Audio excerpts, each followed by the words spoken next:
अस्सलाम वालेकुम, कैसे हैं आप सब लोग। आज हम बनाने जा रहे हैं चिकन टिक्का ब्रेड बाइट, जो आप रमज़ान में भी बना सकते हैं। सबसे पहले एक पैन में 2 टेबल स्पून मक्खन डालेंगे और 1 टेबल स्पून लहसुन का पेस्ट डालेंगे और मीडियम आंच पर उसको 1 से 2 मिनट तक फ्राई करेंगे ताकि कच्चेपन की स्मेल ख़त्म हो जाए। उसके साथ ही हम 400 ग्राम बोनलेस चिकन डालेंगे। आपने छोटे छोटे पीस में कट कर लेना है। चिकन को हम इतनी देर तक पकाएंगे जब तक उसका कलर चेंज ना हो जाए।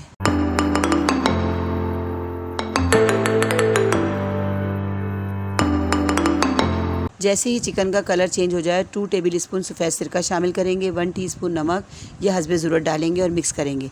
फिर हाफ़ टेबल स्पून धनिया पाउडर, हाफ़ टी स्पून काली मिर्च का पाउडर, हाफ़ टी स्पून ज़ीरा powder, 1 teaspoon garam masala powder, 1 tablespoon लाल मिर्च का powder, half tablespoon Kashmiri लाल मिर्च पाउडर, 1/4 टीस्पून हल्दी पाउडर, 1 चुटकी येलो फूड कलर की शामिल करेंगे। इन तमाम मसालों को चिकन के साथ अच्छी तरह से पकाएंगे ताकि मसालों का कच्चापन ख़त्म हो जाए।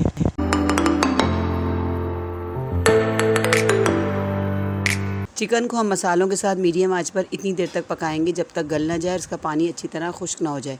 चिकन का पानी खुश्क होने के बाद हम इसमें 1 कप बारीक कटी शिमला मिर्च शामिल करेंगे। शिमला मिर्च शामिल करने के बाद हम इसे 2 मिनट तक पकाएंगे। अब हम इसमें आधा कप बारीक कटा धनिया शामिल करेंगे। अच्छी तरह मिक्स करेंगे और चूल्हा बंद कर देंगे।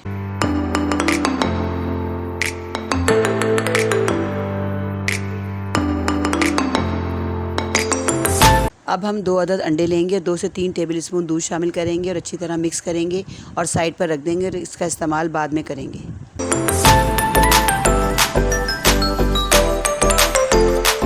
चिकन टिक्का बाइट बनाने के लिए यहाँ पर ब्रेड स्लाइसेस की ज़रूरत पड़ेगी। आपको जितने भी ज़रूरत पड़े इस्तेमाल करें। ब्रेड स्लाइसेस अच्छी तरह से बेलेंगे और उसके साइड को कट कर लेंगे और दरमियान में कट लगाकर 2 हिस्सों में डिवाइड कर लेंगे।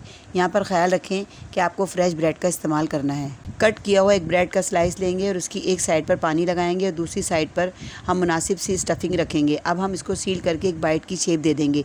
वीडियो को आप लोगों ने गौर से देखना है। मैं जिस तरह से बाइट बना रही हूँ इस तरह बनाना है। बाइट बनाते हुए आप लोगों ने हाथ के प्रेशर को बहुत हल्का रखना है। आपने बहुत ज़्यादा ज़ोर नहीं लगाना। अगर आप ज़्यादा ज़ोर लगाएंगे तो ब्रेड बाइट फट जाएंगे। यहाँ पर एक बात को नोट कर लें, ब्रेड बाइट में बहुत ज़्यादा स्टफिंग नहीं करनी। अब तैयार किए हुए चिकन टिक्का ब्रेड बाइट को अंडे में डिप करें और फिर ब्रेड क्रम्स में कोट करें। ब्रेड क्रम्स लगाते हुए भी आप लोगों ने हाथ का प्रेशर बहुत सॉफ्ट रखना है और उसे मीडियम आंच पर शैलो फ्राई करें। दोनों तरफ से जब गोल्डन ब्राउन हो जाएँ तो उतार लीजिए। मज़ेदार ब्रेड बाइट अफ्तारी के लिए तैयार हैं। एक बार ज़रूर बनाएं। घर वालों को इतने पसंद आएंगे कि बार बार फरमाइश करेंगे। मिलते हैं नेक्स्ट वीडियो में नई रेसिपी के साथ। अल्लाह हाफिज़।